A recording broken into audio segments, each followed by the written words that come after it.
ZYU 202, Rádio Conselheiro FM, operando em 87,7 MHz. Conselheiro Paulino, Nova Friburgo, Rio de Janeiro.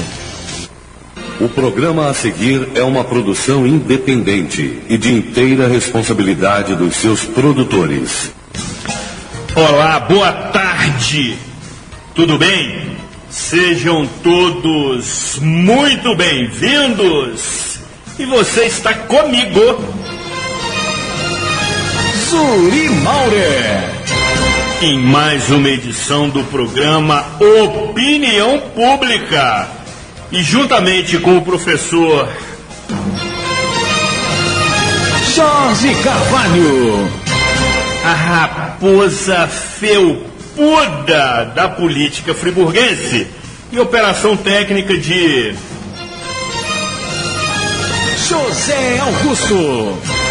Apresentaremos informações, análises e propostas para os temas de utilidade pública que realmente interessam e, por vezes, afligem a comunidade friburguense, especialmente aquela que se faz presente no sofrido distrito de Conselheiro Paulino. Aqui tem opinião e é pública.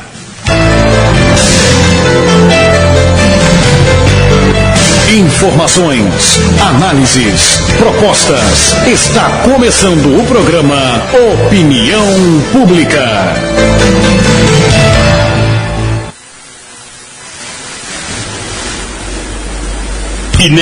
Muito bom.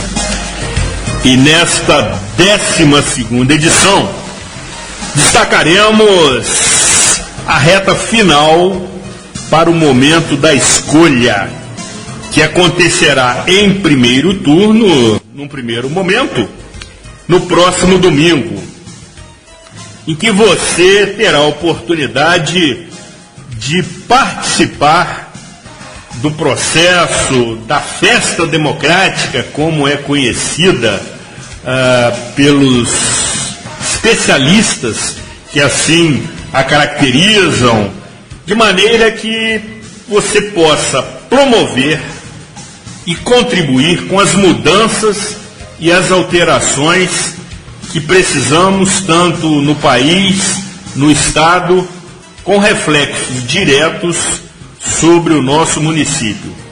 É o momento da escolha, que você deve fazê-la da melhor forma possível, com serenidade, sabedoria, tranquilidade, racionalidade, sem se deixar tomar pelas emoções e, sobretudo, ser influenciado pela profusão de pesquisas eleitorais que são, sobretudo, divulgadas nesta semana. Portanto, mais do que um dever, trata-se de um direito garantido em Constituição Federal. É o momento em que você poderá rever a sua escolha, até porque, quando é desvalorizado, o voto se torna um equívoco que pode ser renovado a cada 2 anos. Ou seja, o voto não aceita desaforo. Mal comparando, essa foi boa, com outra afirmação no que se refere a um outro bem patrimonial. Então, temos realizado edições consecutivas e desta vez estaremos novamente tratando desta questão, cumprindo a nossa finalidade, cumprindo a nossa proposta de levar até você, ouvinte, que nos prestigia nesse momento, informação de utilidade pública.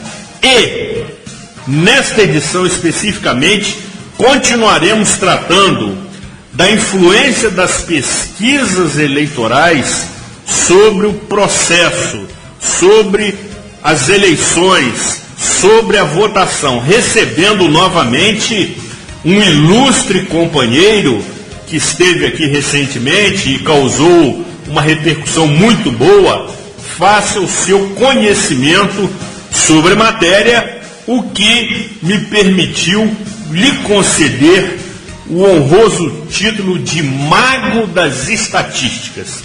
Além da raposa felpuda da política friburguense, agora também temos no nosso time o Mago das Estatísticas, que certamente vai contribuir com essas análises e informações. Portanto, mantenha-se calmo, tranquilo e, sobretudo, não se omita, não decline, não se ausente deste momento, até porque assim todos nós esperamos que os mais de 147 milhões de eleitores compareçam e exerçam o seu legítimo direito da escolha.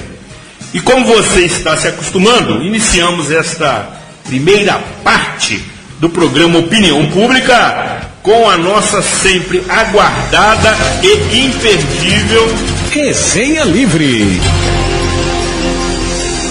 O operador técnico está tenso e parece que com a proximidade do dia 7 de outubro, os dedinhos dele estão absolutamente frenéticos. Que também é protagonizada pelo nobre amigo e preocupadíssimo vascaíno, professor Jorge Luiz Ribeiro de Carvalho. Boa tarde, seja muito bem-vindo, ilustre companheiro. Boa tarde, Juninho. Boa tarde, Coutinho.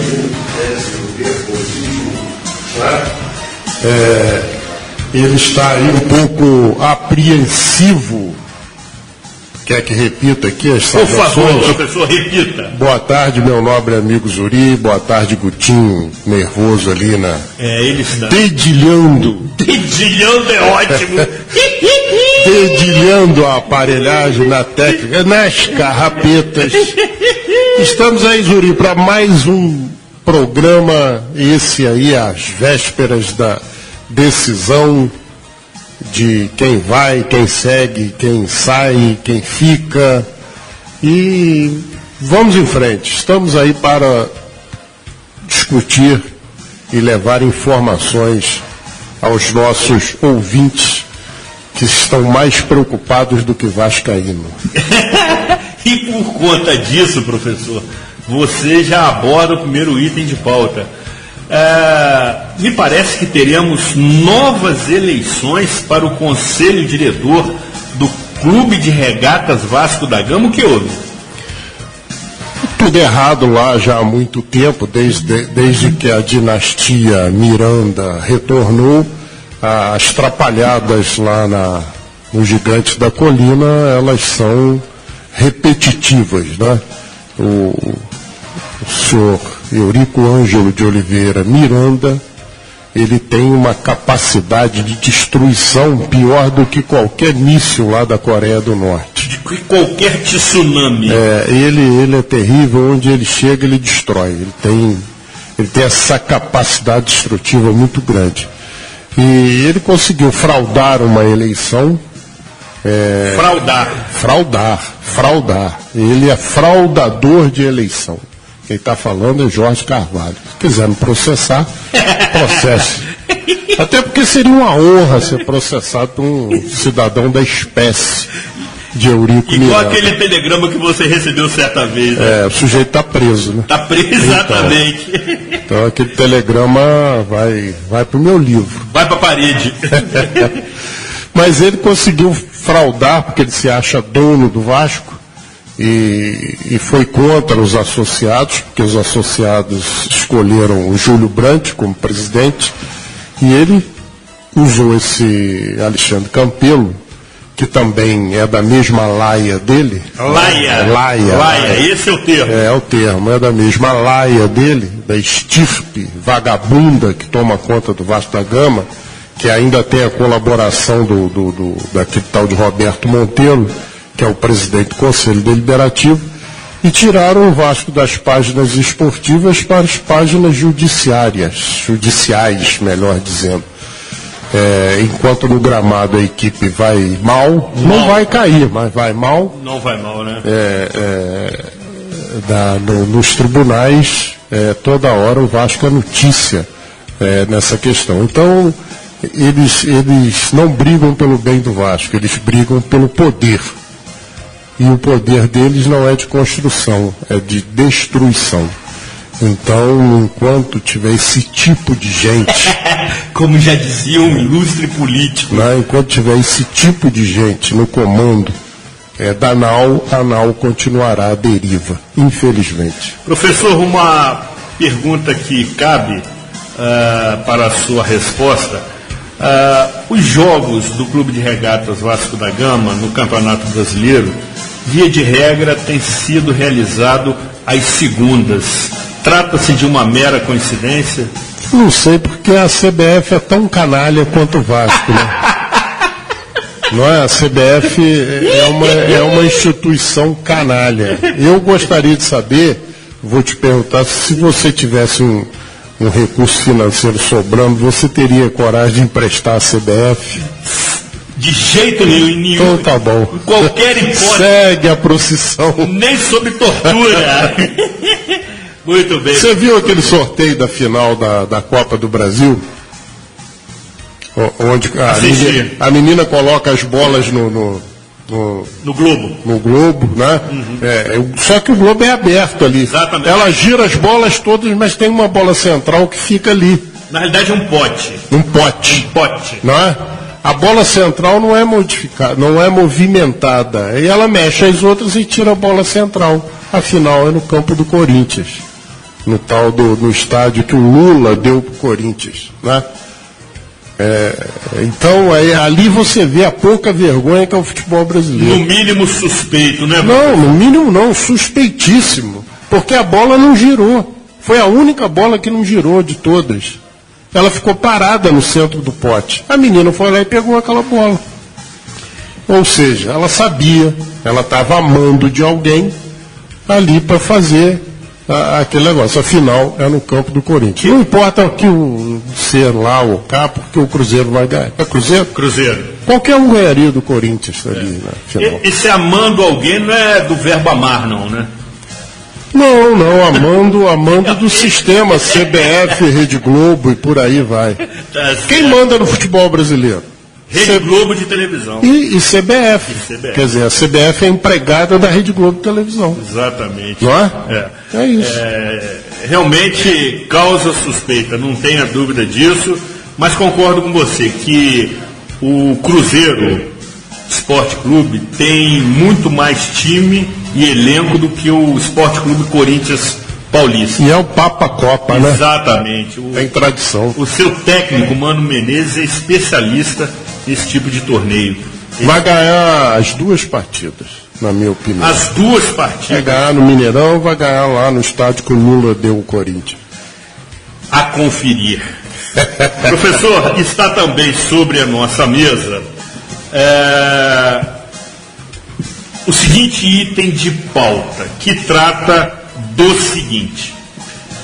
Segundo a assessoria do Ministério Público do Estado do Rio de Janeiro, tivemos a seguinte nota, em que o Ministério, por meio da Promotoria de Justiça da Infância e da Juventude de Nova Friburgo, ajuizou ação civil pública contra o município, com pedido de liminar para obrigá-lo a realizar um levantamento da real demanda de vagas em creche e para que construa novas unidades de ensino infantil.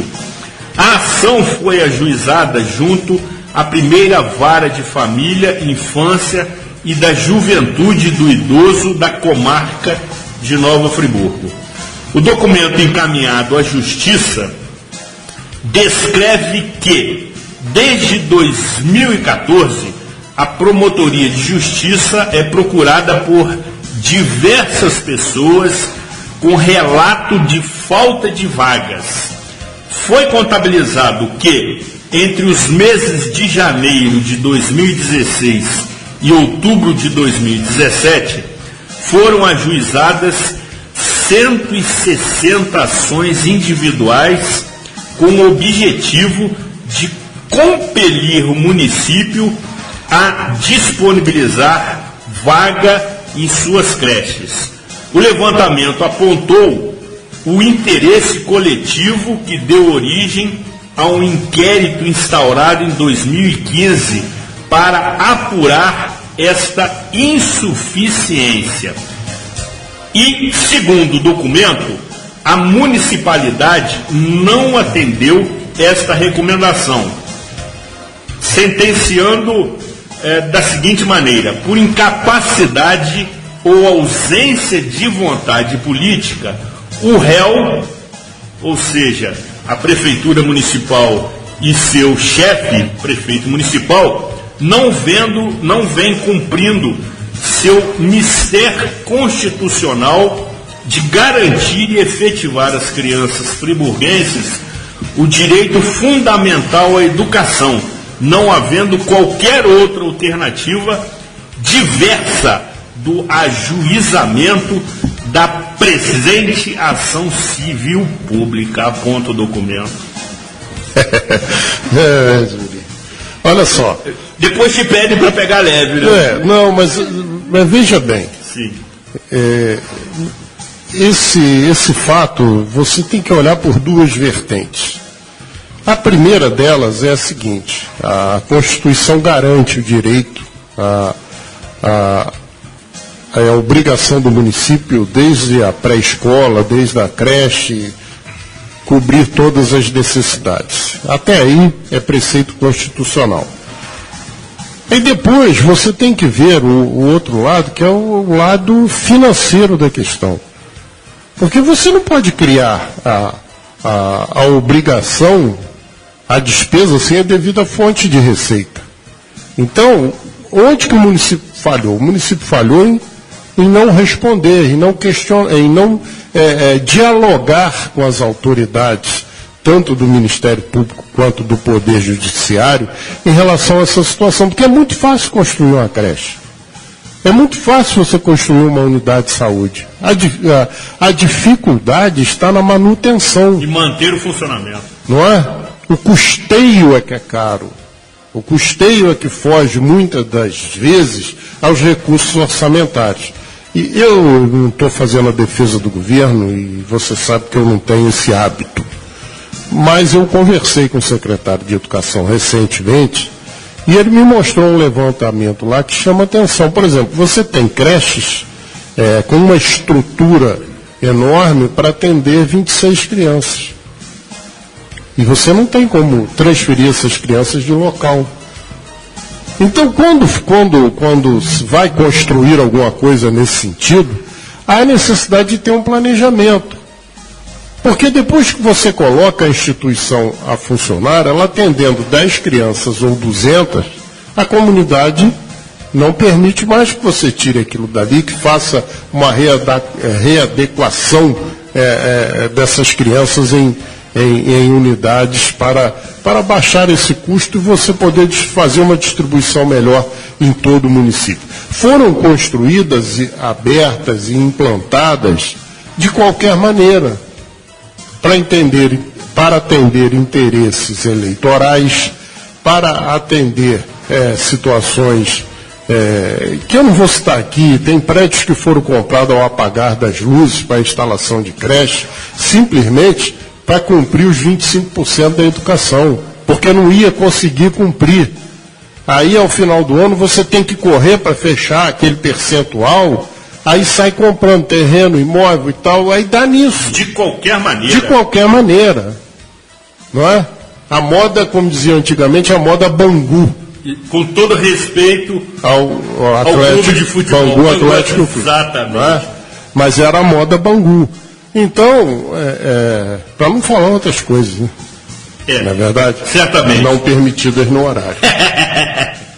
Então, acaba dessa maneira. Agora, a partir do momento que a coisa vem sendo cobrada desde 2014 e não há um diálogo entre as partes, acaba dessa maneira, infelizmente.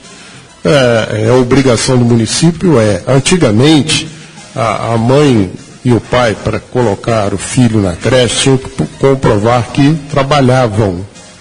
Tinha uma função profissional os dois. e que não tinham com quem deixar a criança. Agora não. Não há necessidade dos pais trabalharem. A creche é obrigação do município. Então são coisas que vão sendo, não quero discutir se está certo ou se está errado, mas são coisas que vão sendo criadas e que você cria despesa, mas não busca fonte de receita. Então são quase 500 crianças fora de sala de aula, você vai ter que construir aí, no mínimo 5 creches. Exatamente. No mínimo 5.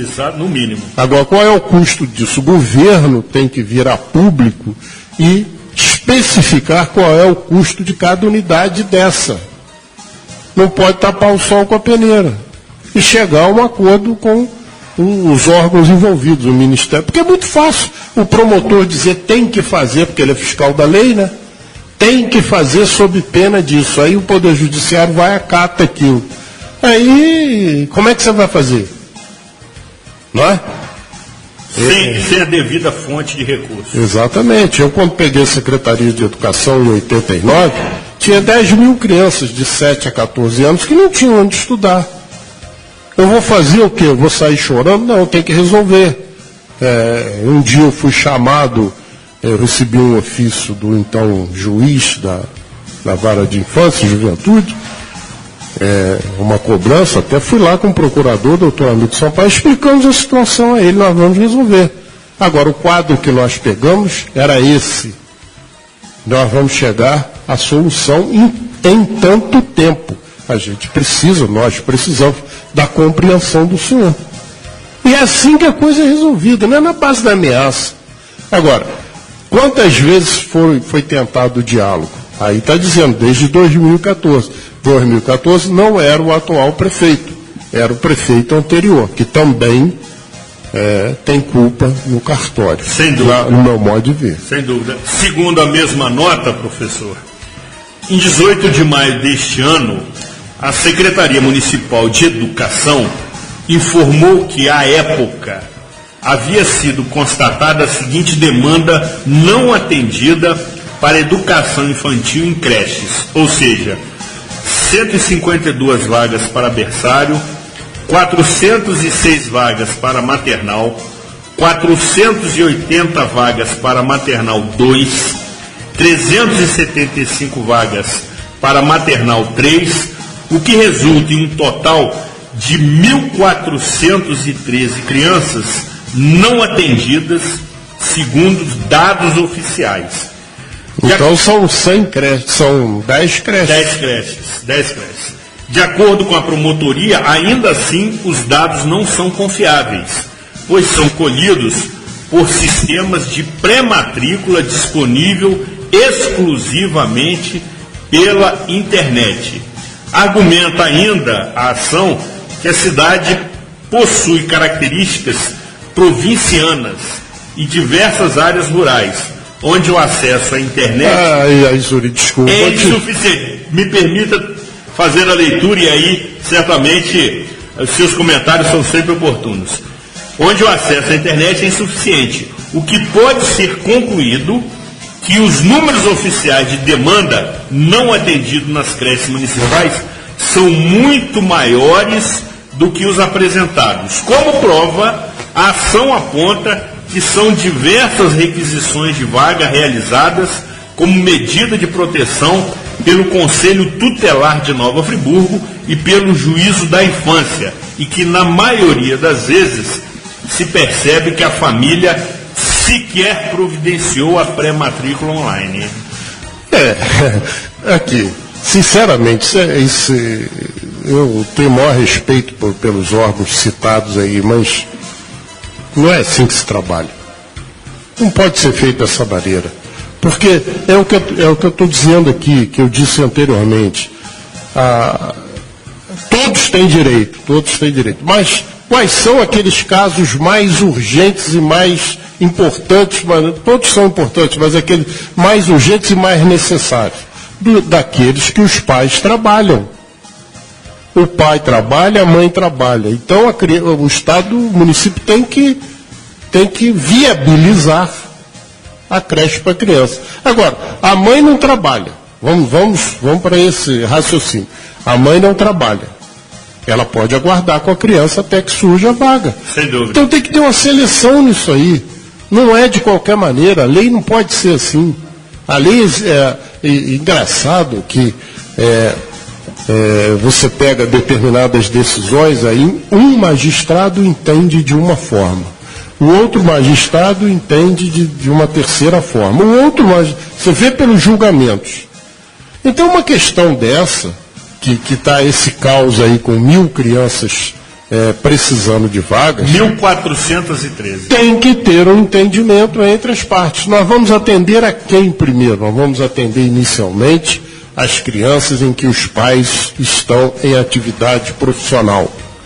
Ponto. Quantas são? Dessas 1.400. Quantas? É assim que administra. Ou nós vamos aqui, na opinião pública, querer ensinar os outros. Não temos essa pretensão. Assessoria custa caro.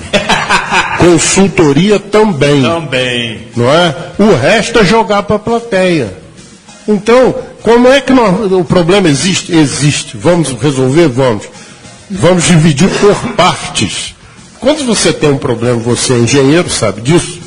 Quando você tem lá um problema de física, você tem o enunciado do problema. Que tem que ser entendido. Tem que ser claro, preciso. Depois você tem os dados, as informações que o enunciado te passa. Aí você coloca os dados ali.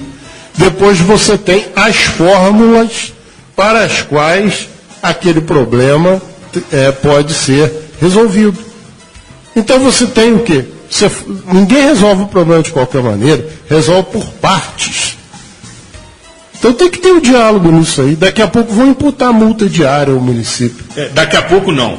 Veja bem, concluindo. O Ministério Público do Rio de Janeiro propõe ainda a realização de uma audiência de mediação e conciliação, que possa resultar em um compromisso de ajustamento de conduta, professor. Mais um. Todo mundo com conduta desajustada. Exatamente.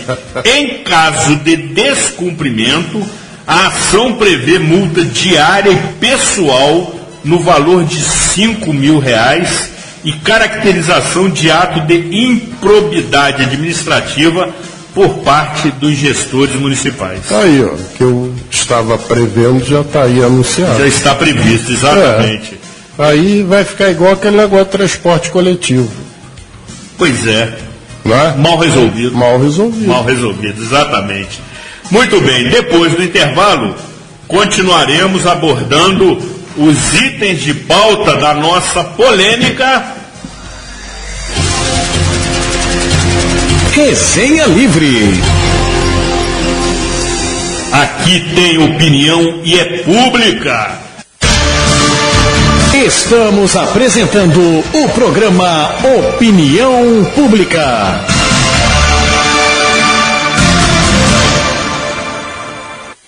Diga não às drogas. Ouça a nossa rádio. E você que está nas confecções e facções, nos escritórios, nas clínicas e consultórios médicos e dentários, nas drogarias, nas barbearias e salões de beleza, e começou a nos acompanhar a partir deste momento, estando em nossa audiência rotativa, fique tranquilo, este programa será reapresentado na íntegra no próximo sábado, a partir de 14 horas, no seu rádio em 87.7 MHz, pelo site www.radioconselheirofm.com.br ou também pelo aplicativo da emissora disponível no Google Play. Anunciamos também que na próxima segunda-feira o programa Cidade Real, exibido pela TV Zoom e também transmitido pela internet a partir de 22 horas, estará tratando do resultado das eleições que acontecerão neste domingo, 7 de outubro. Portanto, faremos uma avaliação baseada já em fatos reais, tendo a presença de um ilustríssimo e conhecidíssimo personagem da política municipal que conhece bastidores e corredores do cenário e que se torna frequentador assíduo do programa Cidade Real. Vale acompanhar com muita atenção, porque certamente aí já teremos uma liberdade parcial para os nossos comentários. E por conta dessa observação, divulgamos a seguinte nota. O Poder Judiciário, através do Tribunal Regional Eleitoral do Rio de Janeiro, divulga a seguinte instrução. É proibido, no dia das eleições, o uso de camisa industrializada com nome, foto, número do candidato ou nome, número de partido político ou coligação. Fica também proibido o uso de adesivos em veículos no dia das eleições. Ainda a juíza da 26ª Zona Eleitoral, doutora Simone Dalila Nassif Lopes, recomenda que não sejam vendidas bebidas alcoólicas nos estabelecimentos comerciais de Nova Friburgo no próximo domingo, dia 7 de outubro, no horário da votação. Feito o registro, professor, segue a pauta. É a volta da lei seca, que ela já foi tradição nas eleições até um certo tempo. Agora, a questão é a seguinte, ela não é uma proibição, é uma recomendação. Exatamente. A proibição se refere ao uso, à utilização de camisas e adesivos em veículos. Tem que tirar os adesivos dos automóveis? Preferencialmente. Tá, mas é proibido ou... Não, proibido. É proibido, então tem que tirar. Exatamente. Ou então não circular com o veículo. Ou procurar uma alternativa através do transporte coletivo, enfim. Quer dizer, você que está com o seu carro adesivado, no sábado você, para que não tenha problemas aí, com a justiça, retire os adesivos ou guarde o carro na garagem e vá pela Nova FAO. Muito bom. Não é verdade? É isso aí, então, tá, recomendações. Exatamente. É verdade, meu caro Zuri, eu vou tocar a pauta. Segue a pauta, professor. Para que eu não fale o que eu estou pensando. É melhor. Olha só, eu levanto um problema aqui econômico do município. A NPF, antiga Torrington, ali em Olaria, que fica em frente ao campo do Friburguense Atlético Clube, acaba de encerrar as suas atividades aqui em Nova Friburgo. Ela foi comprada por uma empresa alemã que já tinha uma planta industrial nas proximidades de Jundiaí, no estado de São Paulo, e está levando esse setor todo lá para Jundiaí e fechando 70 empregos diretos aqui em Nova Friburgo. Segundo informações, o faturamento anual da NPF gira em torno de 70 milhões de reais, o que dá aí próximo a 6 milhões mês. Exato. Né? Exato. O município que nós observamos aí semana passada, uma fila enorme para entrega de currículos no estabelecimento comercial aqui na nossa região, que está prestes a inaugurar, mostra o desemprego aqui em Nova Friburgo, que não é só aqui, o desemprego é geral no país, e infelizmente nós estamos perdendo 70 vagas diretas de emprego, fora as indiretas. 10 desses funcionários, 10 desses 70 foram convidados para se transferirem para São Paulo, aceitaram, e há a possibilidade de que outros 10 também sejam convidados.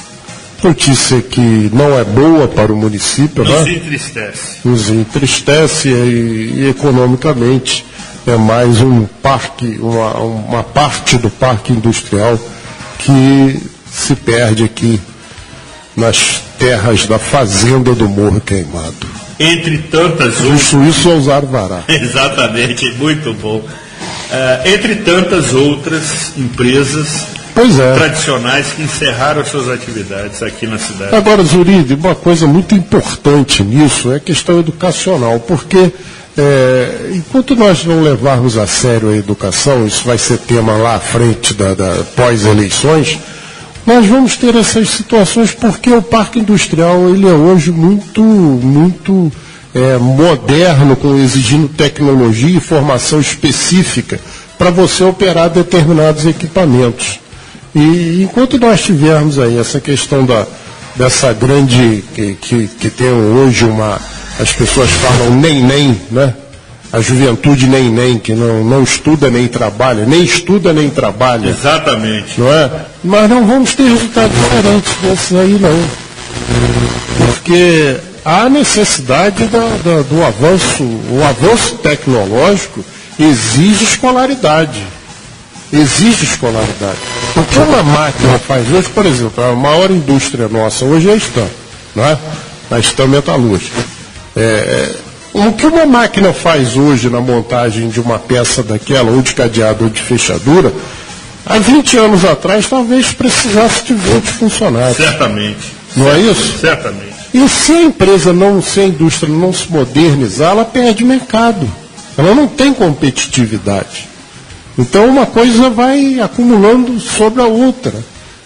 Isso é muito grave. Então nós estamos aí no reflexo da falta de investimento em educação. Pode ter certeza disso. É consequência inevitável, né?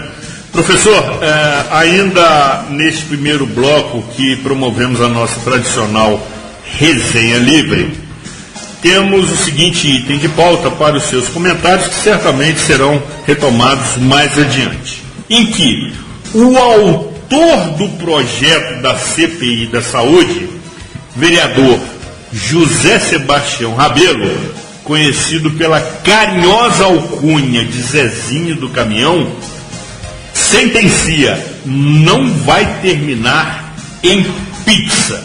Segundo as informações que dispomos através dos veículos de comunicação, esta CPI que irá investigar as contratações emergenciais feitas pela Prefeitura de Nova Friburgo para fornecimento de alimentação no Hospital Municipal Raul Sertã, dará início aos trabalhos esta semana, com prazo definido de 150 dias, prorrogáveis por igual período, em função do recesso parlamentar do final do ano.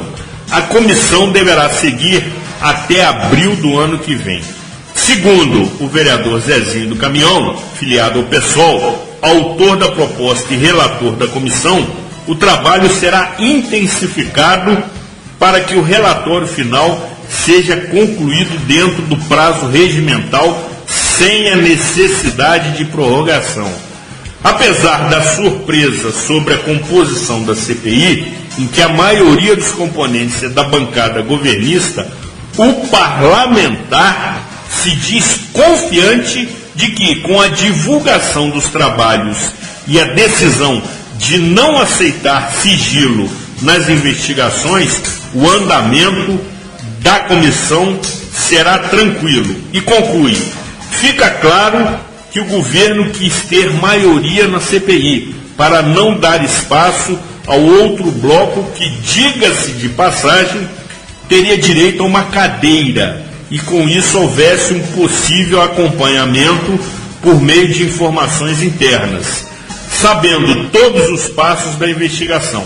Mas isso não me preocupa, cita o vereador, porque nesta CPI serei absolutamente transparente.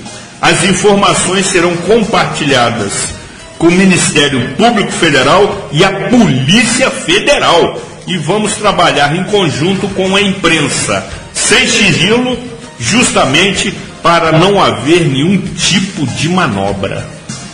CPI seletiva, no que pese todo o respeito que eu tenho pelo vereador Zezinho do Caminhão. Seletiva. Seletiva, CPI protegeu outros contratos, principalmente o contrato do transporte para tratamento fora de domicílio. Então, essa CPI é contra a empresa global e ela deveria ser uma CPI globalizada. Na minha opinião, a Câmara está jogando para a plateia com isso aí. Agora, aí fica a pergunta, os vereadores sabem o que representa a CPI e os seus membros? Fica essa pergunta. Professor, não podemos nos privar dos seus notórios conhecimentos. O que significa uma CPI? Os seus membros... E os seus membros, por favor. Os seus membros, a partir da nomeação da instalação, eles têm os poderes dos magistrados. Deixam de ser simples parlamentares e passam a ter poderes dos magistrados. É uma coisa muito séria para brincar dessa maneira que está aí. Eu entendo que protegeram outros contratos, não estou dizendo que não tem que investigar esse contrato da Global, não.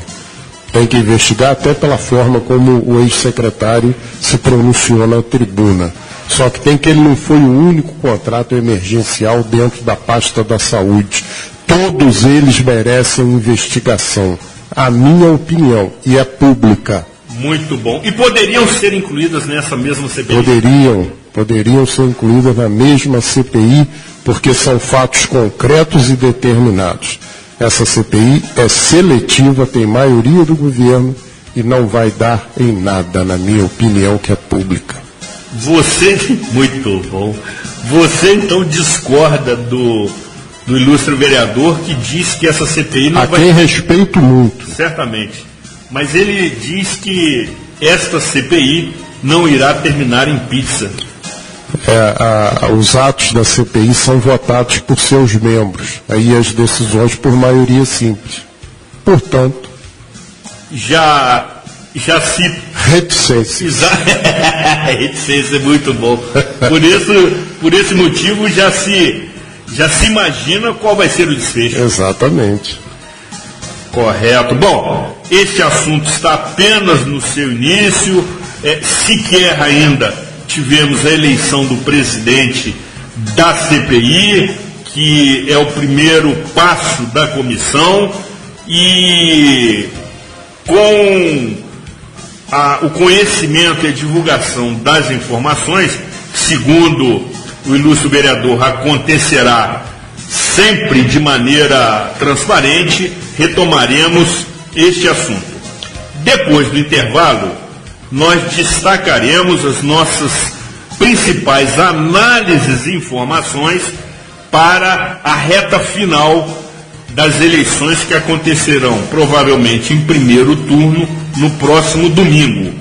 Aqui tem opinião e é pública.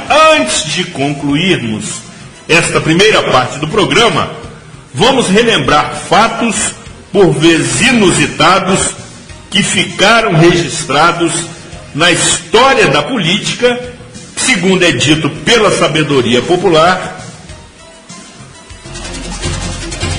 Reza a lenda. Pois é, Reza a Lenda de hoje reporta a uma figura importante da política do antigo estado do Rio de Janeiro,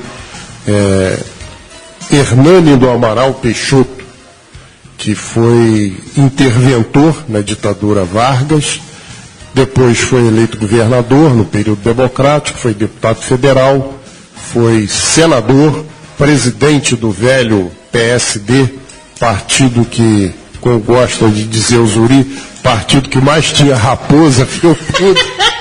É verdade. Da política nacional. Exatamente. Foi casado com a filha de Getúlio Vargas, tá? Alzira Vargas. Alzira Vargas. E Amaral Peixoto é uma figura folclórica, tive o prazer de conhecer, inclusive fiz uma visita a ele, acompanhando o ex-prefeito Paulo Azevedo. Amaral Peixoto, numa entrevista coletiva, tão logo ganhou a eleição para governador do estado do Rio de Janeiro, inclusive, Zuri, se o tempo permite, sim, amigo, todo o projeto do eixo rodoviário, inclusive o viaduto de Nova Friburgo, as avenidas, a pista dupla aqui em Conselheiro, que é projeto do Estado, foi feito no plano diretor do governo de Amaral Peixoto na década de 50. Aí as pessoas perguntam assim, por que o doutor Heródoto não era prefeito de Friburgo e fez o viaduto? Ele era diretor do DR à época. À época. E todo o projeto do eixo rodoviário é um projeto do governo do Estado, do DR. Daí ele poder ter executado no governo Jeremias Fontes essa obra. Só a título de informação. Mas ganhou a eleição, o Amaral Peixoto, na década de 50, e na entrevista coletiva respondeu a todas as perguntas, e alguém querendo complicá-lo perguntou o seguinte, ao final não tinha mais perguntas, um repórter falou assim, comandante, ele era chamado de comandante, afinal de contas o senhor acredita em Deus? Aí ele falou assim, meu filho, na verdade eu acredito no Diário Oficial. Publicou, tá valendo. Muito bom, professor. Muito Saiu bom. Publicado, entra em vigor. Exatamente. Essa reza-lenda baseada em fatos reais estará no seu livro, que tem o título provisório de Nasci Desprovido do Medo? Não. Dessa não. Isso aí já vai ser uma outra parte. Já vai ser Mas o livro não tem esse título não, Zuri. Você está sugerindo. Mas é um título provocativo. Mas ele está sem título ainda. Pois é. Eu quero que seja contemplada essa minha sugestão. Eu conversando com a minha orientadora do livro, querida professora Márcia, ela me diz o seguinte, ela falou assim, professor, muitos talvez não irão no lançamento do seu livro, mas vão mandar comprar.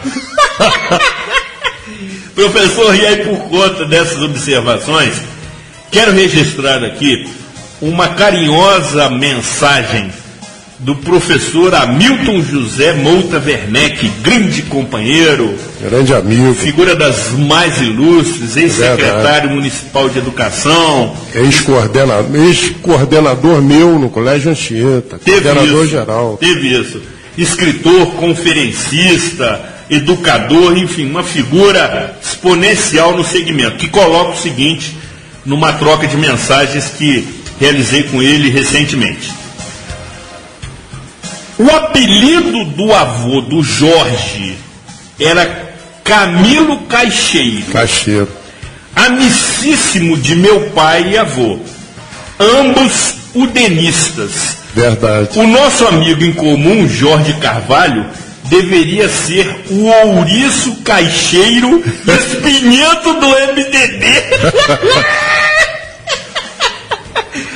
Hamilton sempre muito crítico mas Zuri, e preciso. É verdade, o Hamilton tem essas coisas e a amizade nossa vem de meu avô com o avô dele, depois meu pai, muito amigo do pai dele, e nós amigos.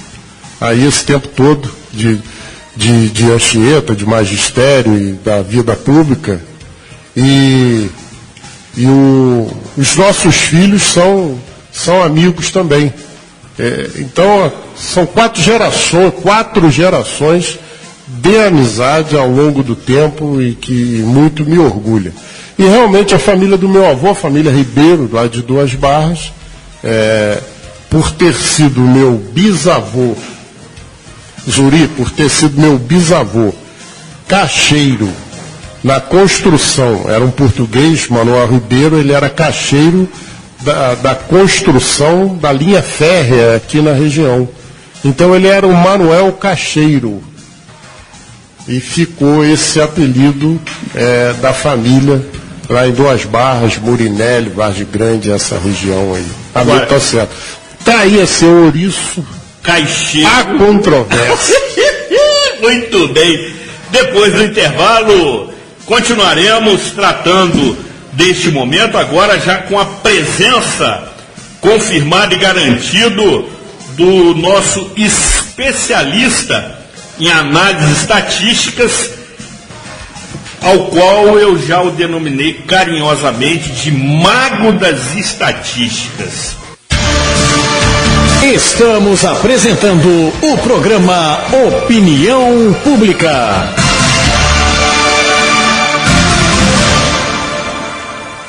Diga não às drogas. Ouça a nossa rádio. E você que está nas construções, nas oficinas, nos pontos de táxi, nos postos de combustíveis, nos supermercados, nas bombonieres, padarias, bares e restaurantes, e começou a nos acompanhar a partir deste momento, estando em nossa audiência rotativa, fique tranquilo, este programa será reapresentado na íntegra no próximo sábado, a partir de 14 horas, em seu rádio, em 87.7 MHz, pelo site www.radioconselheirofm.com.br ou também pelo aplicativo da emissora disponível no Google Play. E nesta segunda parte do programa Opinião Pública, você continua comigo, Zuri Maurer, e com o professor Jorge Carvalho, contando com a ilustre presença do companheiro, nobre amigo, Jaumir Saipa, o mago das estatísticas, que conhece tudo e mais um pouco deste cenário. Seja muito bem-vindo, agradecemos a sua preciosa colaboração.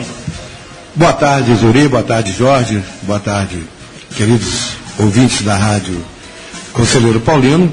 Estamos aqui mais uma vez para debatermos e discutirmos, o momento atual da política nacional. Amigo, e aí, já de início, temos uma profusão, conforme eu disse aqui no início do programa, de divulgação de pesquisas eleitorais.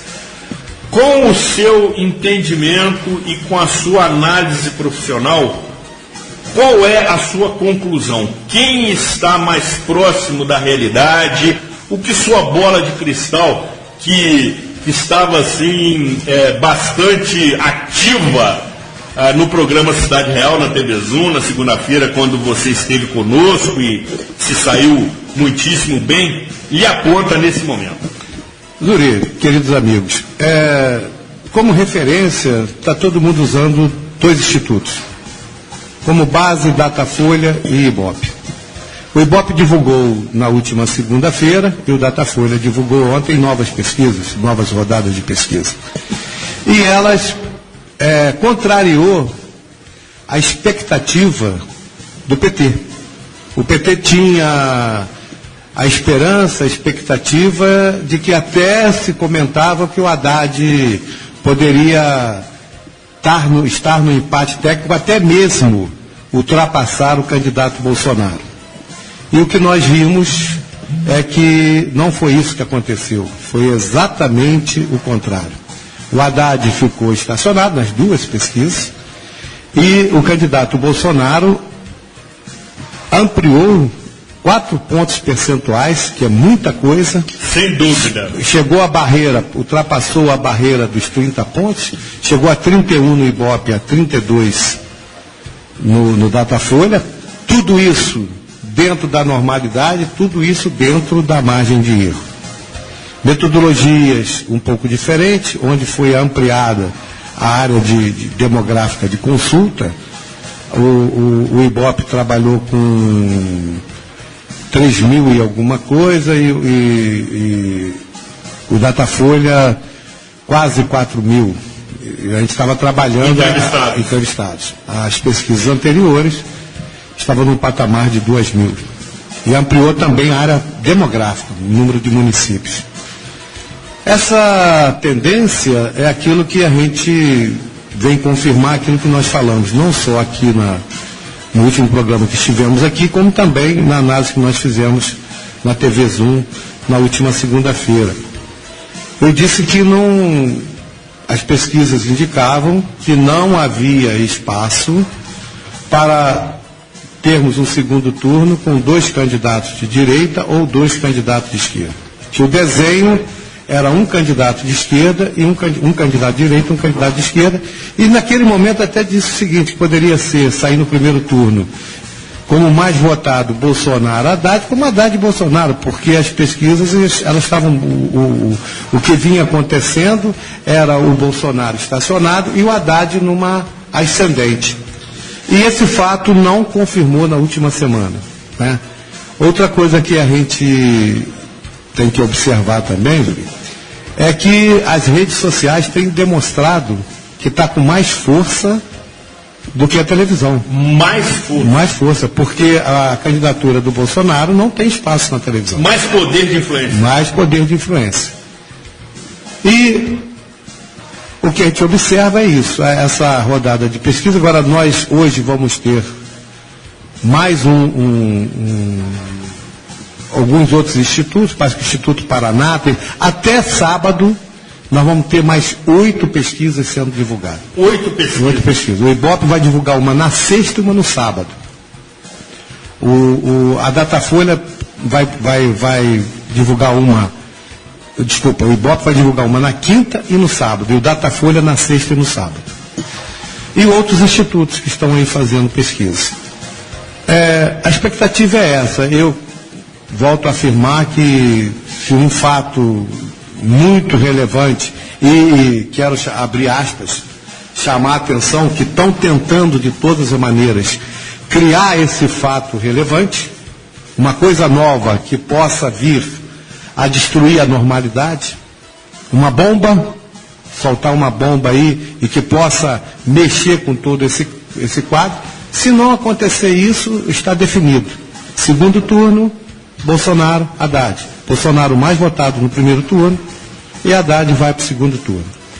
Nas nossas avaliações, eu vou também confirmar mais uma vez, como eu disse que não tinha espaço para um candidato de esquerda chegar ao segundo turno com outro candidato de esquerda, como também não tinha espaço para o candidato de direita chegar ao segundo turno com o candidato, exemplificando, não havia espaço para um segundo turno entre Haddad e Ciro, como também não havia espaço, ou não há espaço para o segundo turno entre Alckmin e Bolsonaro. Esse desenho veio lá de trás. O que a gente observou é que o Alckmin bateu forte, ou vem batendo forte no Bolsonaro, mas vem batendo também no Haddad. E o Ciro, se ele quer ocupar um espaço e está mais à esquerda, ele teria que focar para ele chegar ao segundo turno, destabilizar não o Bolsonaro. Porque o Bolsonaro já estava ele tinha que deixar isso aí para quem quer lá da direita que quisesse chegar ao segundo turno, a análise que eu faço. E ele focou muito em cima do Bolsonaro. E com isso agora ele acordou. Se você observar o marqueteiro político dele, ele mudou totalmente a linha. Ele está agora batendo. Agora tem encontrado nos estados muita resistência por conta do problema que a gente fala sempre, que é do problema do sistema, das famosas alianças políticas. O exemplo muito claro é o estado dele. O estado do Ceará, onde o irmão dele, o Cid Gomes, ex-governador, candidato ao Senado, lidera todas as pesquisas, está na frente de todas as pesquisas, e a coligação dele apoia o candidato a governador do PT, apoia lá seguinte, os dois mais votados se uniram. Um protege o outro, que é o Eunício, que é o segundo mais, que é o presidente do Senado, e ele. E o que a gente tem observado é que no Ceará, o PDT, por essas atitudes do irmão, adotou, agora no finalzinho, aonde ele perdeu alguma força, onde é o único estado que o Ciro está ganhando as eleições, é no Ceará. Mas ele perdeu muita força no Ceará. O Haddad cresceu no Ceará e o Bolsonaro também cresceu no Ceará. Então, aí foi um erro de estratégia, no meu ver, do Ciro Gomes. E eu não tenho dúvida de afirmar que no domingo, só um milagre, nós vamos para um segundo turno com o Bolsonaro e a tendência, o Bolsonaro ainda cresceu um pouquinho. E eu disse lá atrás que como o que é bacana na estatística é isso. ela é uma análise daquele momento dos fatos que estão ocorrendo. É um retrato do retrato do momento. E qual era o retrato que a gente tinha na semana passada, ou no final da semana passada, no início dessa semana? O retrato que a gente tinha era que o Bolsonaro estava estacionado e que o PT, o candidato Haddad, vinha numa crescente.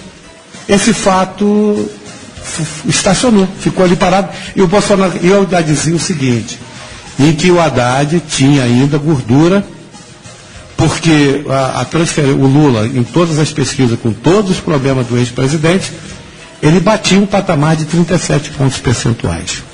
Lógico que ele não ia nunca transferir 100%, ou seja, transferir esses 37% por Haddad. Mas ele não está conseguindo transferir muito. E outro fato muito interessante nessas pesquisas, e que aí eu chamo a atenção, é que o Bolsonaro é o candidato preferido das mulheres. De todos os candidatos. Que isso? Que é isso? Não, está aí. De todos os candidatos, é o mais votado entre as mulheres. O voto do Bolsonaro, ele tem 34% do voto masculino e 22% do voto feminino. Só que esses 22% do voto feminino que ele tem é maior do que os votos do feminino dos demais candidatos. Entendeu? Então, esse negócio de esse não, esse sim... Ele não, ele sim... Esse negócio está... Há controvérsia. E outra coisa muito que a gente estava sabendo, e eu não tinha dúvida, em que o Bolsonaro, isso embora a rejeição seja alta... e outro fato... De ambos. Não, agora é o seguinte... O Ciro, os candidatos que não estão, veja bem, disputando a cabeça, a tendência é... A eleição polarizou. Como a eleição polarizou, os mais rejeitados é a torcida do Flamengo contra a torcida do Corinthians. A torcida do Corinthians vai rejeitar a torcida do Flamengo. E a torcida vai rejeitar o Clube Flamengo. E a torcida do Flamengo vai rejeitar o Clube Corinthians. Então, os outros ficam meio deixados para lá. O que eu observei também, e esse é fato muito importante, eu falava o seguinte... Depois nós vamos discutir o segundo turno. As pesquisas que estão aí projetando o segundo turno, ela é irreal. Irreal, para o momento. Porque o segundo turno é outra eleição. Ela tira, o que eu estou te falando, o momento hoje, ela aponta aquilo. Você pega um exemplo muito claro, a eleição de 2014, onde a Dilma teve uma vantagem enorme em cima do Aécio. O Aécio quase não... A decisão para chegar ao segundo turno, ela foi no finalzinho. Né? A Dilma, até uma semana antes das eleições, ganhava no primeiro turno. Quando chegou no segundo turno, nós tivemos uma outra eleição. A eleição foi disputadíssima. 1 hora de apuração, o Aécio estava na frente, era presidente da República. Depois, a Dilma virou. E o que a gente observa é que o candidato Haddad, nessa última pesquisa, nessas duas últimas pesquisas, o índice de rejeição chegou lá na real. Por que é o Haddad? Haddad é o candidato do PT. E a gente sabe que o antipetismo está aí muito forte. Não estava batendo uma coisa com a outra. Por que não estava batendo? Porque as pesquisas, quando você fala do partido político, qual o partido que você não quer que governe, o PT é o campeão. E logo atrás dele, colado com ele, vem o MDB. Então, o Haddad estava com uma rejeição baixa, e agora, como se acirrou, a rejeição do Haddad se aproxima à rejeição do PT. Existe um empate técnico de rejeição. Nos índices de rejeição. 46 a 44. Exatamente. Então é o seguinte, aí no segundo turno, depois nós vamos comentar, vamos falar sobre o que vai acontecer, a expectativa das pesquisas em relação ao segundo turno. Em síntese, é essa análise que eu faço nesse primeiro momento e estou à disposição aos votos. Professor, você está em dócil, mas eu gostaria que você também desse um depoimento que se torna fato raro. Você, esta semana, foi entrevistado pelo Ibope? Pois é, segunda-feira eu estava saindo de casa e quando tirei o carro da garagem, uma senhora se aproximou com um crachá, dizendo se eu poderia responder uma pesquisa, que ela era do Ibope, estava fazendo uma pesquisa e que eu me encaixava no perfil ali, Segundo o Jalmir, eles fazem uma análise da rua, segundo você já me explicou, e não vem o caso, né? Você está falando do painel da amostra, né? Não, ela olhando a rua, ela falou, essa rua aqui se encaixa no perfil do que nós estamos precisando, nós custamos até achar e tal. Por aí vai. Se identificou, mostrou lá que realmente era do Ibope, deu o telefone do 0800, se eu quisesse ligar antes de começar a responder. E eu nunca tinha respondido uma pesquisa, já tinha visto. Isso vai para o seu livro também. Já tinha visto pesquisas montadas, até porque eu e o Jalmir já trabalhamos, quer dizer, já contratei algumas pesquisas do Jalmir e ele mostrava como a coisa funcionava. E é exatamente aquilo. A cartela, aquelas coisas todas. A estratificação da amostra, só para esclarecer, ela tem N variáveis. Primeiro você pega o peso eleitoral de cada município, de cada distrito, depois você pega o número de eleitores masculino e feminino, depois você tem uma outra estratificação que é a faixa etária. As demais, Jorge, é o que é encontrado em campo. A faixa etária é fundamental, porque hoje, se nós estivéssemos falando de eleição de 20, 30 anos atrás, o eleitor jovem votava com orientação da família. Exatamente. Hoje o eleitor jovem não, ele até discute, tenta às vezes até convencer seus pais. Então é feita a estratificação por região demográfica, faixa etária e sexo. Escolaridade. Não, a escolaridade é encontrada. Ela perguntou lá sobre a formação. Isso, claro, mas a escolaridade é encontrada. Porque, por exemplo, nós temos, Nova Friburgo, 64% da população só estudou, infelizmente, até não tem o segundo grau, até o segundo grau incompleto. Esse índice melhorou muito. Nós tínhamos na década aí eu já vou falar dos conhecimentos de IBGE, na década de 70 a 80, que nós tínhamos só 4% de nível universitário. Então, da década de 80 para cá, isso melhorou muito, e hoje nós temos mais de 20% de nível superior na cidade. É um índice muito bom para uma cidade do tamanho de Nova Friburgo, eu acho. Pois é, aí a pesquisa avançou e tal, pediu para avaliar o governo do Estado, aí veio com a questão eleitoral, focando nos senadores, no governo estadual e no governo federal. E eu respondi, algumas no disquete, outra no disco, né? Outras no tablet. E no estado do Rio, em quem eu votaria para governador, eu falei, ela pegou e mostrou outro disco. E se os candidatos fossem esse, eu fui lá, apontei. E quem você não votaria de jeito nenhum, eu também falei.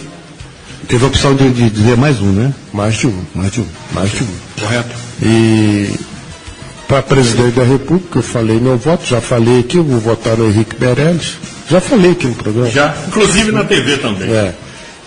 E aí não teve, Jalmir, a rejeição e nem a simulação de segundo turno. Eu perguntei, falei, aqui, você pro Estado, pro governo do Estado, você me pediu rejeição e simulou o segundo turno. Ela falou, é o que eu tenho aqui, eu não posso sair da orientação que eu tenho, o senhor pode reclamar com o Ibope, o telefone está aqui, não sei o que lá. Eu não vou reclamar. Pelo contrário. Vou ligar para o Ibope. Vai agradecer a oportunidade. Não, mas aí o que me chama a atenção é o seguinte. Eu não sei quem encomendou a pesquisa. Eu vou te tentar... Eu queria que você... tentar... Esclarecer. Sei, é difícil, mas sem saber. A gente faz pesquisas, eu tenho um instituto, a gente obviamente é contratado por alguém, que alguém vai pagar, e a gente vai fazer de acordo com o interesse dele. Existem pesquisas que você faz para você divulgar, porque quando você faz uma pesquisa, e a maioria que eu faço é nesse campo, quando é para planejamento, orientação de campanha, não há necessidade, queridos amigos, de você registrar ela no TSE. Se você vai fazer uma pesquisa para a orientação de campanha... Consumo interno, não há necessidade, não existe possibilidade, não precisa você registrar ela no TSE. E quando a pesquisa, o IBOP, ele pode ser sido contratado, por exemplo, pela Rede Globo, para fazer a pesquisa nacional.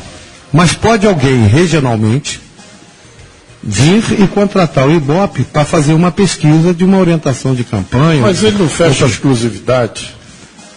Ele fecha a exclusividade, veja bem, ele fecha a exclusividade, é questão de... Metodologia? Não. É questão de credibilidade do Instituto, é questão de nada impede que você...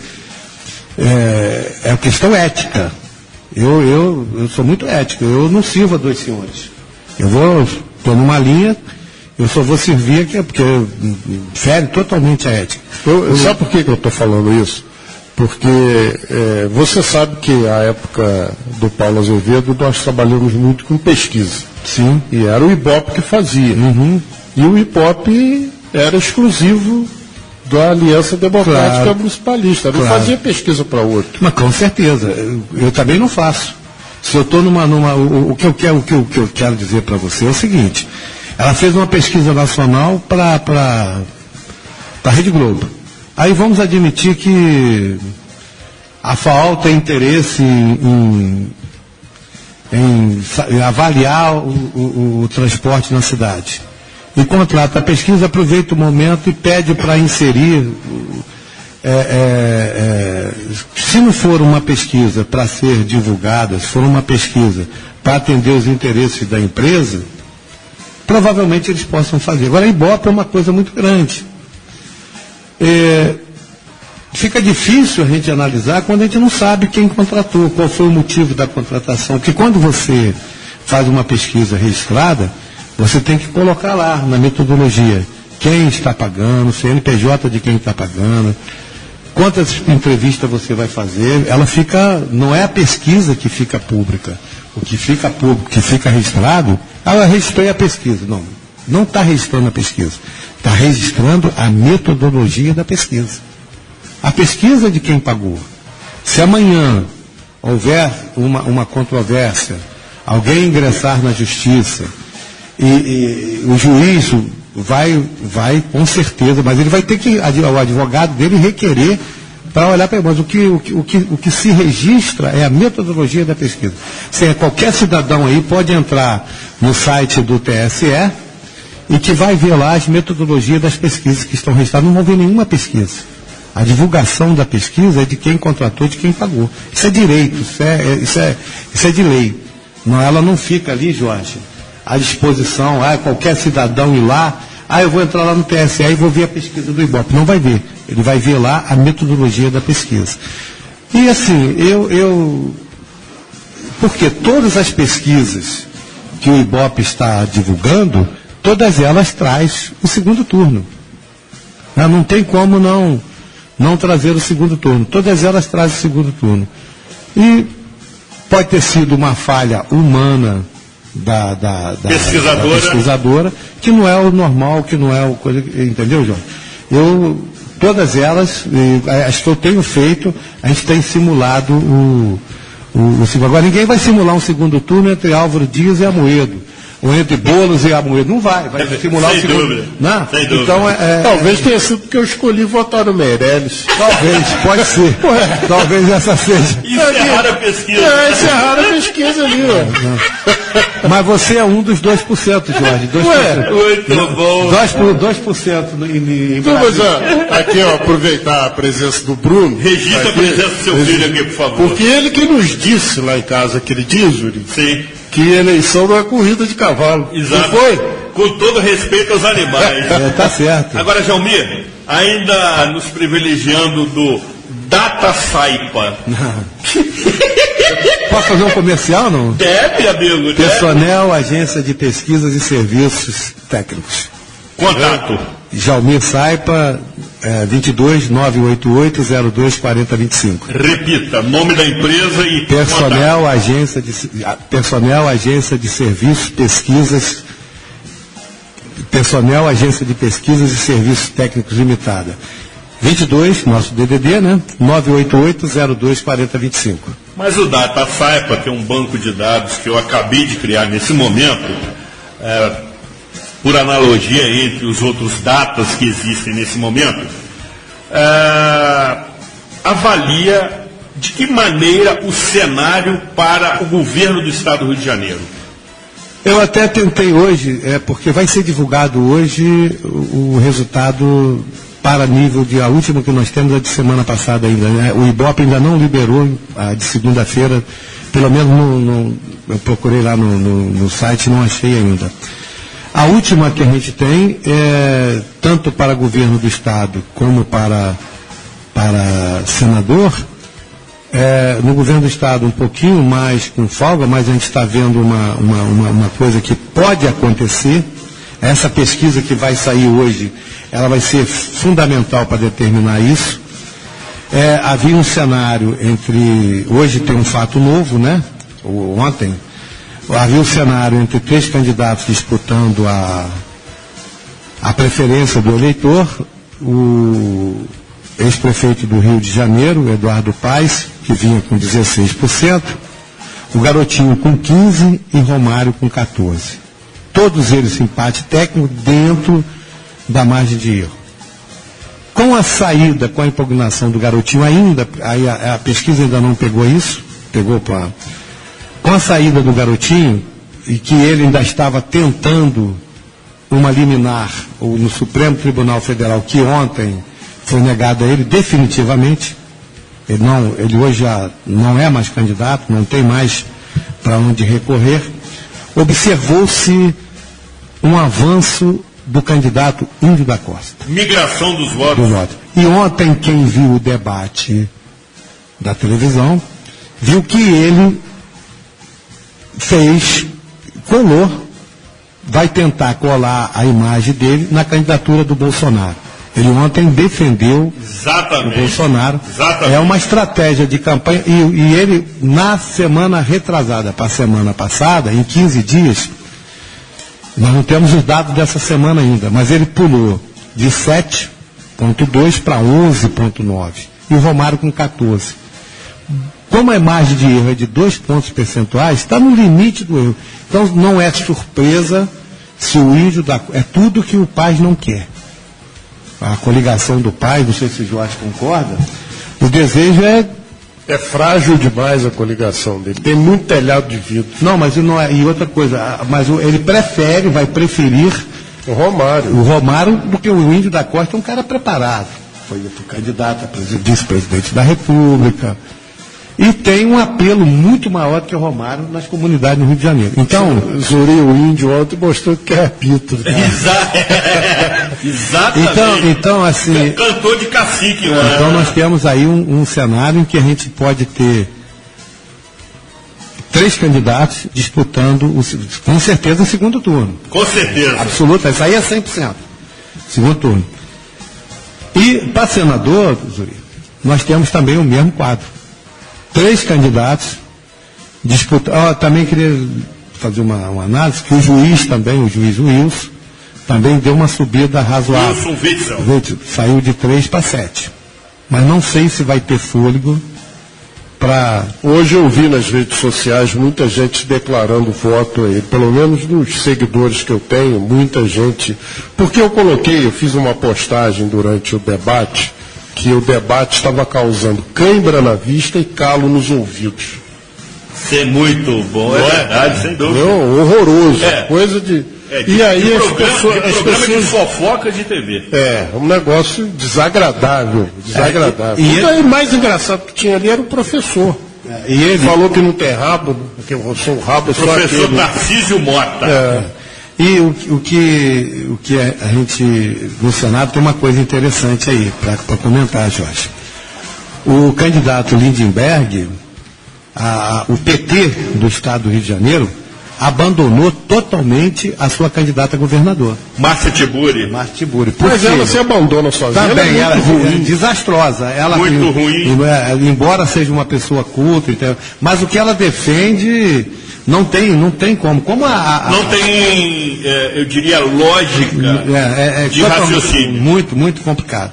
E ela está no patamar dos 2% e o Lindenberg 18%. No quadro, a última pesquisa, deu 25% para o Bolsonaro, 23% para o César Maia e 18% para ele. Então, para o Lindenberg é uma eleição também que vai ser decidido aos 90 minutos do segundo tempo. Vamos ver essa semana, a pena que a gente não tem ainda, não conseguimos as pesquisas que ficaram era para, não sei o que aconteceu, viu? Porque era para ser, a previsão era para sair ontem às 19 horas. E não saiu, até hoje de manhã não havia saído.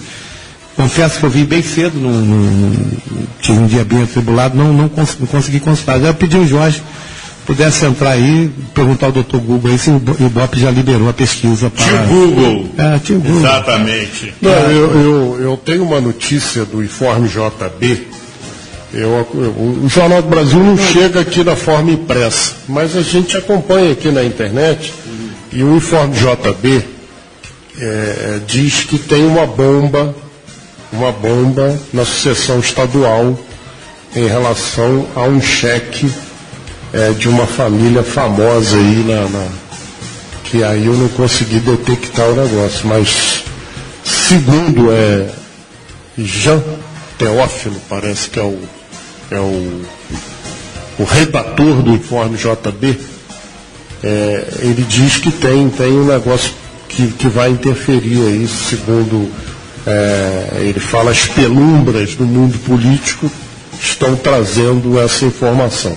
Eu vou tentar achar aqui, para a gente... tentar comentar rapidinho. Outro fato interessante que a gente está observando também, Yuri, que essa semana, primeiro foi aquele avião com aquela mala de dinheiro lá, e agora ontem um táxi de Macapá para o Pará, com 1.800.000 reais dentro do táxi, direcionado a alguma campanha política, alguma coisa. Quer dizer, as coisas pegaram também um outro valor aí que eu não consegui detectar direito qual era o valor, mas são isso que eu estou falando, os fatos anormais que só mudam se tiver isso que ele está falando aí, uma bomba. Hoje saiu uma bomba. Eu acho que essa delação, essa entrega de documento, está público, essa entrega hoje nos jornais a gente vai observar, a entrega de documentos que o Palocci entregou hoje à Polícia Federal, ao juiz Sérgio Moro, as provas, porque se ele não apresentar as provas, então, o PT tanto fala que condenaram sem prova, que não tem prova, hoje, segundo as informações jornalísticas, hoje foram entregues essas provas. Então vamos ver o efeito que dessa bomba. Professor, acrescente. Olha só, a coluna Informe JB, Jean Teófilo, que é o responsável por ela, num dos itens diz aqui, será? Ele pergunta. Rumores oriundos dos esgotos mais fétidos da política carioca, meu Deus, insinuam que, até sábado, a revelação de um certo extrato bancário de uma família muito bem sucedida poderá provocar um verdadeiro tsunami nas eleições do Rio. Que será? Que família é essa? Pois é. E a outra coisa que você citou, ele cita aqui, ó. A campanha de Índio da Costa conseguiu anteontem na Justiça Eleitoral a proibição que os institutos continuem divulgando pesquisas com o nome de Garotinho. É uma das últimas cartadas para tentar reverter um quadro que cada vez mais aponta para um segundo turno entre Paz e Romário nas eleições desse ano. como ninguém mais aposta R$2 de mel coado, que a Justiça Eleitoral vá realmente impugnar a candidatura de Paz, a saída para seus adversários é tratar de arregaçar as mangas e fazer o impossível até sábado. De acordo com os cruzamentos das pesquisas mais recentes, sem Garotinho no páreo, Eduardo mantém-se onde está e Índio chega a subir cerca de 5 pontos em alguns cenários. Precisará ganhar mais 5 até sábado e torcer para que Romário mantenha o viés de queda. Curiosamente, outro beneficiado pela saída de Garotinho foi o juiz Wilson, que ultrapassou o professor Tarcísio.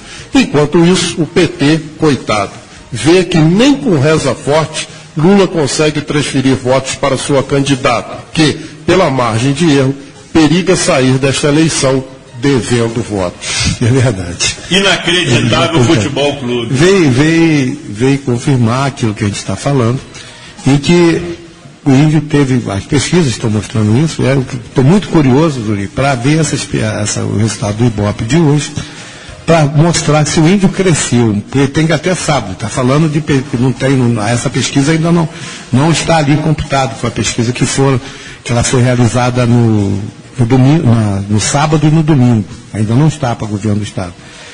Se ele cresceu, ele diminuiu essa distância aí de 5, que ele vai, entendeu?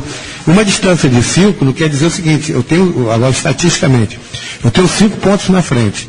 Se eu fizer 2,6, eu vou ter 0,1 na frente. Até porque, Jalmir, nós que lidamos com matemática, no exercício das nossas funções, tem um aspecto que pouco está sendo comentado, que é o nível de confiança de 95%.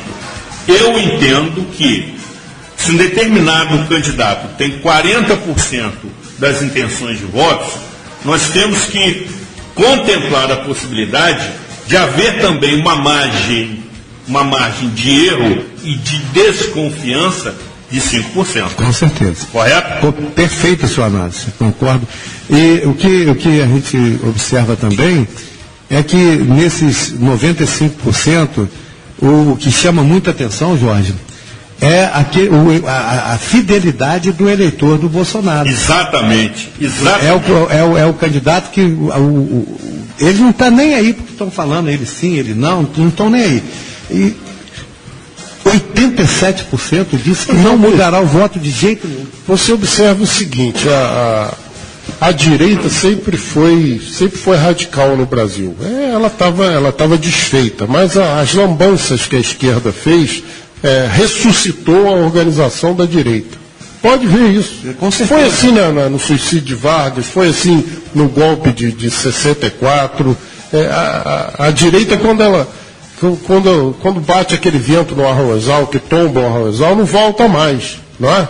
Não tem jeito, tombou ali, tombou com o Bolsonaro. E você vê que as manifestações de final de semana, e o Ciro Gomes chamou a atenção disso, contra o Bolsonaro, ao invés de derrubar a campanha dele, alavancaram a campanha. Teve um efeito inverso.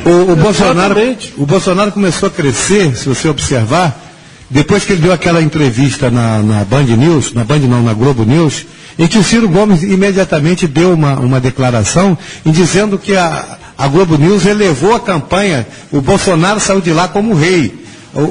As perguntas, as respostas, a Globo colaborou para que o crescimento, que queriam, o efeito foi o efeito contrário.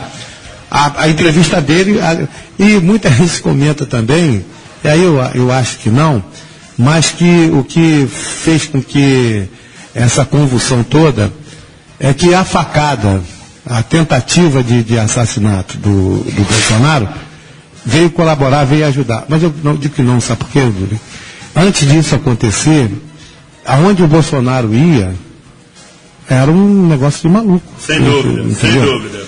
Agora, antes de aproveitar o finalzinho, se você me permite, eu gostaria de chamar a atenção, que as pessoas estão comparando, fazendo agora de segundo turno, que o cara vai ganhar, o outro vai ganhar, o cara não ganha no segundo turno. Amigos, segundo turno, nós vamos ter uma outra eleição. Sem dúvida. Nós vamos ter 2 candidatos disputando a eleição, onde todos os 2 terão o mesmo tempo de televisão. Os 2 vão participar de debate tete a tete. Os 2 vão entrar em conflito. E chama atenção, será uma outra eleição. E nós estamos com uma situação em que no nosso país hoje polarizou a seguinte situação: esquerda contra direita. Não é Bolsonaro contra Haddad. O Bolsonaro é um instrumento só. Instrumento. E o Haddad também. É o que o Haddad, o que o eleitor está pensando? O que Bolsonaro representa e o que o Haddad representa. O Haddad representa o quê? A volta do sistema de governo implantado por Lula e Dilma. E o Bolsonaro? Exatamente tem o que ele defende, as coisas polêmicas que ele defende. Todos aqueles que são contra isso vão optar, obviamente, pelo Bolsonaro. Não vai ter transferência, não adianta a Marina ir lá para coisa lá e declarar o apoio dela ao Bolsonaro. Porque ela hoje está com 2%. Não adianta nada o Alckmin ir lá com 8% e ele declarar. A partir do momento que ele saiu do jogo, Duri, acabou o Alckmin. O eleitor do Alckmin, quem mais teria condição, que é endeusado, de transferir voto, não está conseguindo transferir. O ex-presidente está conseguindo transferir, sim, mas não está conseguindo transferir o que 50%. O que eles pensavam que ele tinha poder de transferir. Isso é muito complicado. Então, no segundo turno, nós vamos ter uma outra eleição. A eleição do primeiro turno acaba, no dia seguinte, Jorge, começa a nova eleição no Brasil, que é a eleição entre dois candidatos, agora, um de esquerda e um de direita. Eu queria que você falasse rapidamente, você que é especialista no assunto, do eleitor envergonhado. Você sabe da pesquisa, o cara fala, eu não sei em quem eu vou votar, mas ele sabe quem ele vai. Ele sabe, ele e a urna. Ulisses Guimarães dizia isso. O voto secreto dá uma vontade de trair danado. Não, mas deixa eu te falar, tem outro fator aí interessante que eu pude presenciar. Nós hoje estamos numa situação no país, graças a Deus, que Deus nos proteja, que deixa a nossa cidade do jeito que está, e eu tenho rodado o estado de Rio de Janeiro. Gostaria de citar, mas vou citar duas cidades. Macaé, entra lá na Malvina. Eu entrei dentro da Malvina. Você consegue entrar. Tem que ter meios para entrar. Entra dentro de Itambi ou entra dentro da reta, em Itaboraí. Tem que negociar para entrar. Se não negociar, você não entra. Não deixa você entrar e você corre risco de vida. As pessoas que moram lá dentro, quando o Instituto está lá pesquisando, meu amigo, dá informação com reserva, Jorge. Isso aí pode até derrubar o Instituto. Por quê? Se ela não falar aquilo que o que ele está falando, é claro que a gente tem que abrir para o nosso amigo ouvinte o seguinte, são áreas... Porque a opinião é pública. São áreas dominadas pelas milícias. Exatamente. Então o sujeito vai ser entrevistado lá numa área dessa, ele tem medo de falar, porque de repente o que ele fala pode contrariar o miliciano e ele corre risco. Isso. Não é isso? Isso, exatamente. Qual é o cuidado que o Instituto tem? A primeira coisa que você se apresenta, fala, olha só, o senhor não vai, por exemplo, tem instituto que pede para identificar, não sei, pediu seu telefone, então não. Pediu. Não se pode, eu não faço isso, porque você está colaborando para que ele tenha se tiver algum tipo de problema, medo de dar entrevista. E veja bem, Jorge, a gente descarta muita pesquisa. Porque você, é óbvio, é claro, quando você sente que o cidadão que está ali, o entrevistado, que ele está ali, e que temeroso, você agradece, você encerra a pesquisa e vai procurar uma nova cota com as mesmas características. Então, é assim, são meios, por isso que tem margem de erro. E o que eu gostaria de afirmar é isso, que no segundo turno, eu volto a afirmar, a gente não pode nunca, faltando 3 dias para as eleições, em que está tudo decidido, que não vamos ter segundo turno, que eu não estou falando isso. Se nenhum fato anormal, fora do parâmetro da normalidade, acontecer, mas tem que ser fato gravíssimo, bomba, nós teremos segundo turno entre Bolsonaro e Haddad.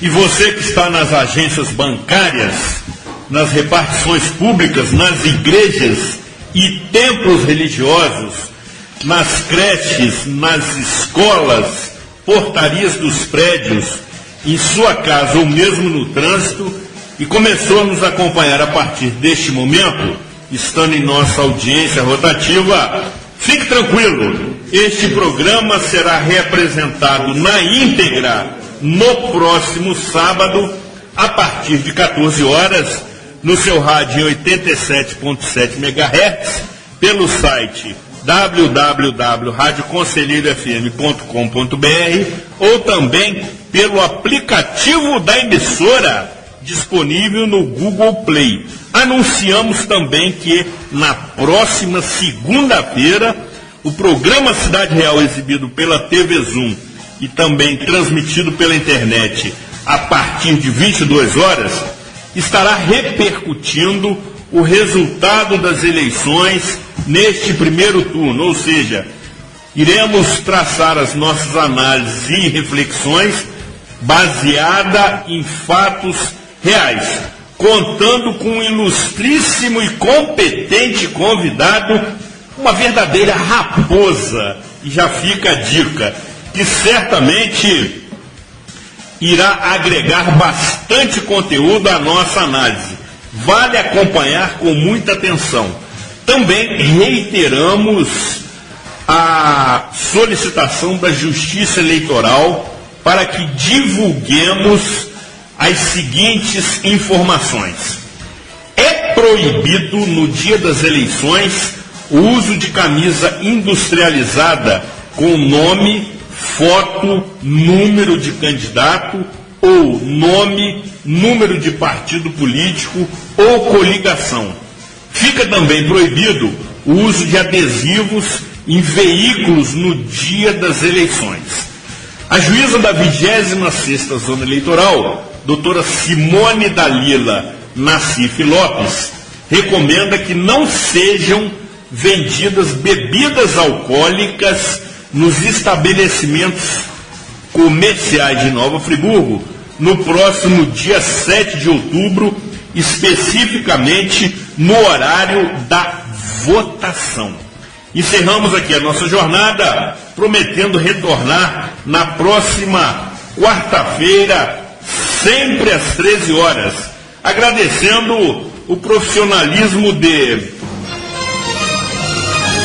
José Augusto, no comando técnico da Rádio Conselheiro FM, assim como a parceria indispensável da emissora neste projeto de informação de utilidade pública, assim como a ilustre e competente presença de Jaumir Saipa, o mago das estatísticas, com as suas despedidas. Boa tarde, Zuri, boa tarde, Guto, boa tarde, querido Jorge, boa tarde, queridos ouvintes. Destacamos também os comentários sempre precisos, corajosos, que por vezes incomodam, do professor Jorge Carvalho, a raposa felpuda da política friburguense, com as suas despedidas. Eu encerro aqui a participação, até domingo estaremos aqui novamente, mandando um abraço fraterno à nossa querida amiga doutora Grace Arruda, nos acompanhando. Muito bom, e por conta desta ilustre companhia, queremos agradecer a sua motivadora audiência, nessa ocasião muitíssimo bem representada pela doutora Grace Arruda, que representa dignamente o público feminino. Muito bom. Antes de encerrar, quero novamente chamar a sua atenção para o momento do voto. O tempo da justiça é diferente do tempo da política.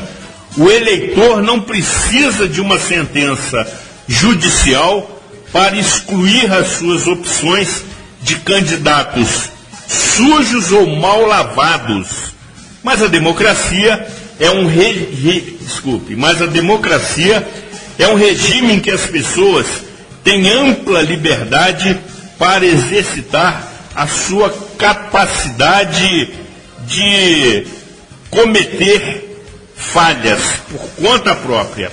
Quando é desvalorizado, o voto se torna apenas um equívoco que pode ser renovado a cada 2 anos, ou seja, O voto não aceita desaforo.